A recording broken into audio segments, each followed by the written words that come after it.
I want to give you a hypothetical scenario. This man right here is Trey McBride, and he is one of the best tight ends in all of football. During the 2024 season, McBride was the leading receiver on the Arizona Cardinals, catching a team-high 111 passes for a team-high 1,146 yards. And perhaps the most impressive part about McBride is the fact that he's super young. At just 25 years old, he is nowhere close to the prime of his career, and he still has plenty of time to improve and get even better than he already is. Now, I want you to imagine that the Cardinals, for some reason, decide to trade McBride for Travis Kelce of the Kansas City Chiefs, making a straight swap in a one-for-one move with no draft picks or cash or anything else involved. It's just McBride for Kelce, straight up. Oh, and during the offseason, prior to the trade, Kelce said that this was going to be his last season, and he would not be playing in the National Football League next year. This was it, as he signed a media deal with ESPN for 2026 that he was going to honor. That would seem like a really freaking stupid trade, wouldn't it? McBride is younger than Kelce. McBride had better numbers than Kelce last season, and God willing, McBride will be playing after this season, while Kelce will not be. You made a straight swap and acquired a worse, older player who is going to be gone at the end of the season regardless? You gave up the younger, better player who might contribute for multiple years? How does that make any sense at all? It doesn't. Well, I bring that confusing hypothetical scenario up and that asinine trade scenario up because this man right here is Cleveland Browns wide receiver Fair Hooker. Yes, that was his real name. His actual, honest-to-God name was Fair Hooker. That wasn't a nickname or anything like that. His first name was Fair, and his last name was Hooker. I'm not making that up, and yes, you can buy actual Fair Hooker jerseys at stores like Mitchell & Ness, despite the fact that the man hasn't played in half a century and didn't have any kind of remarkable NFL career. That's how iconic that name is. And prior to the start of the 1974 season, Fair Hooker was traded away to the New Orleans Saints in one of the strangest trades that you've probably never heard of. But it's a trade that deserves a deep dive today for just how bizarre it was. Because when I say that the Saints were robbed and did something that truly made no sense whatsoever, no matter how you want to slice it, I truly mean it. Find any angle you want for this trade, and I promise you, there is not one that you can take that would have you justify the move.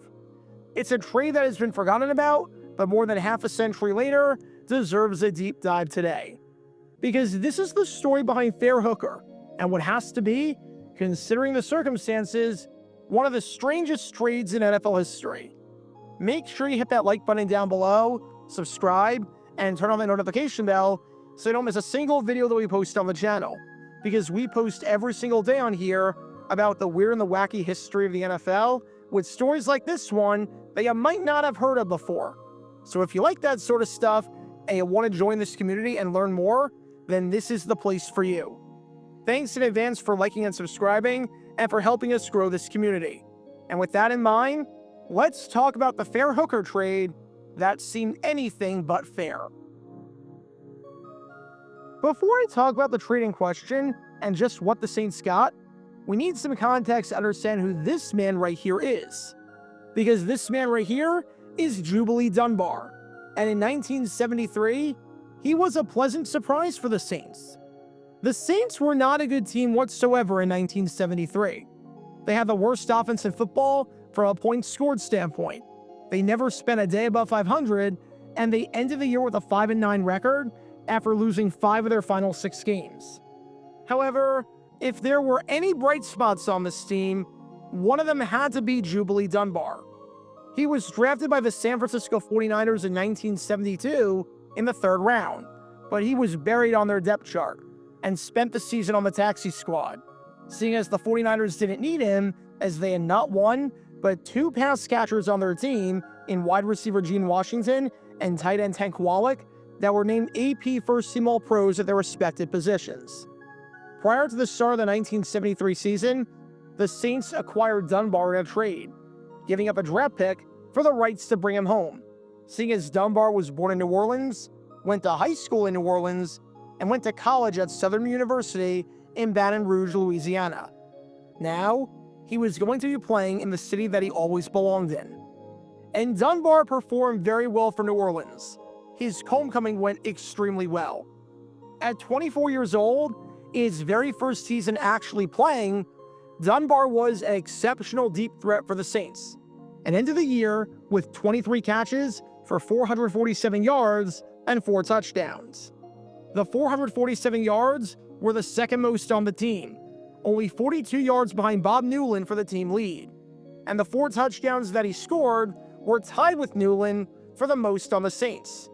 And keep in mind that most of this production for Dunbar came in the second half of the season as he started to become acquainted with the offense and develop a connection and a chemistry with his signal caller, as Dunbar scored 4 touchdowns for the Saints in the final 6 weeks of the season.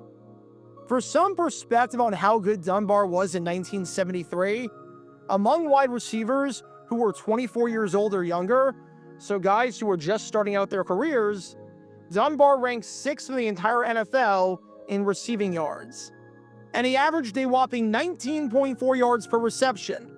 Among guys in 1973 to catch at least 20 passes, Dunbar ranked 5th in the entire NFL in yards per reception.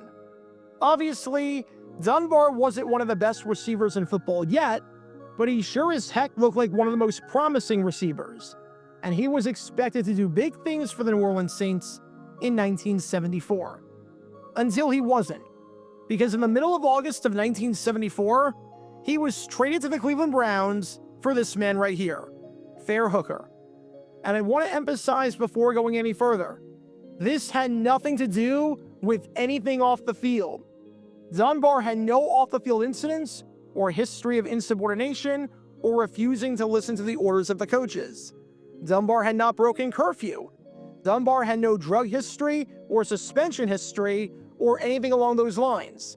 Dunbar had not asked to be traded.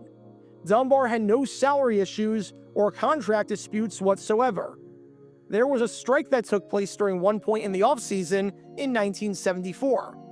Dunbar was not one of the men who was leading the picket line and was not one of the player representatives, so this was not a case of retaliation.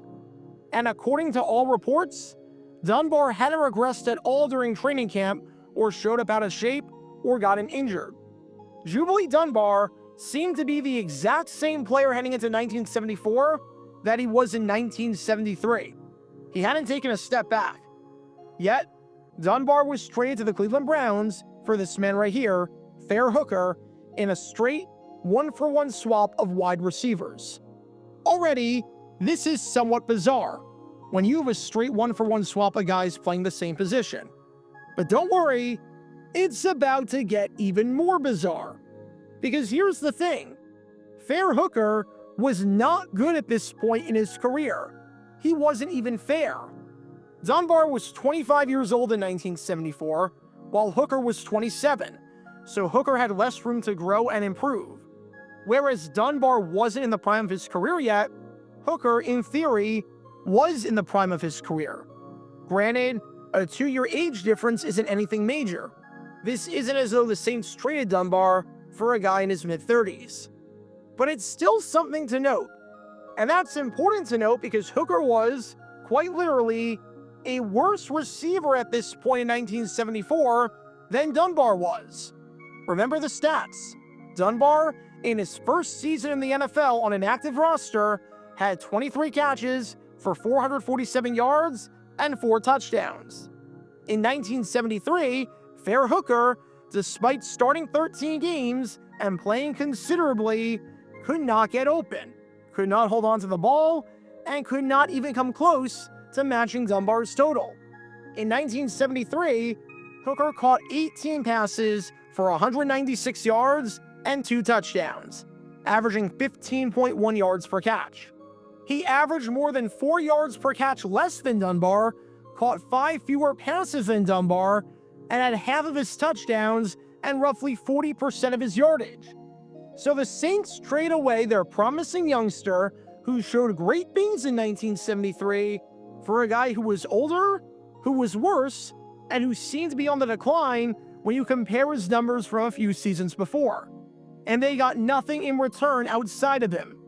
But okay, on the surface, this trade looks puzzling and head-scratching. But would I call it legendarily bad? That seems like an over-exaggeration. Dunbar was good and super young and promising, but he wasn't this untouchable player. It's not like the Jaguars trading Brian Thomas Jr. away after one season. Fair Hooker had his moments in the past. But this is where nothing about this move makes sense. Because you see, Fair Hooker was going to be out of the NFL after the 1974 season. And this isn't hindsight bias. This isn't me looking at Hooker's career after the fact and saying, yeah, the man never played again after 1974. This was straight from the mouth of Fair Hooker himself. The New Orleans Saints traded for a man who was literally not going to be playing for them in 1975.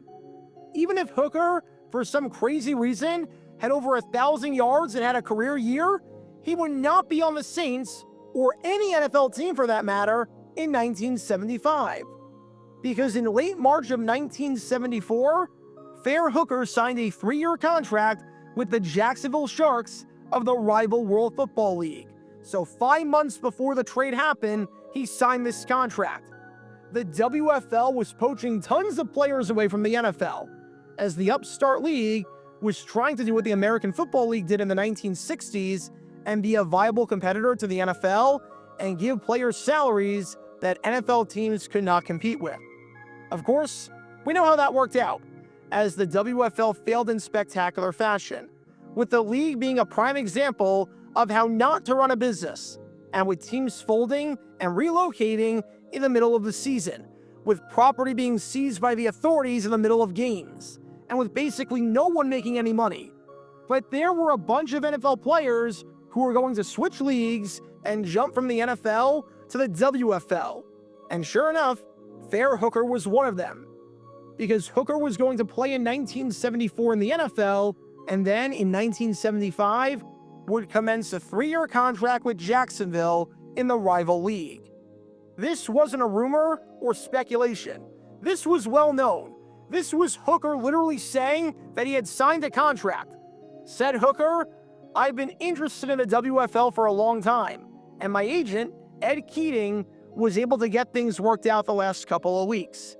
I talked with Browns owner Art Modell, and he said it was my decision." In other words, Fair Hooker after the 1974 season was like American Idol winner Philip Phillips after 2012. He was gone, gone, gone. And the Browns made it known that they traded him specifically because they didn't want any players on their team who were going to jump to the WFL in 1975. So this was not some under-the-rug secret that no one knew about. Everyone knew that Fair Hooker was going to be in this rival league in 1975. So just to recap where we are in this trade, the New Orleans Saints top receiver from 1973, Jubilee Dunbar, was traded to the Cleveland Browns for the man you've been watching this whole time, Fair Hooker, in a straight swap. Hooker had worse numbers than Dunbar in 1973, Hooker was older than Dunbar, and Hooker was not going to be playing in the NFL after the season. They traded away a 25-year-old receiver who was one of the most promising youngsters in football the year before, with no prior history or any off-the-field instances of just trouble, for 1 year of a worse wideout in a straight swap. I'm sorry, what? I cannot even begin to describe how stupid that trade is. Genuinely, I cannot even begin to describe it because it's that nonsensical and it makes my head hurt that much.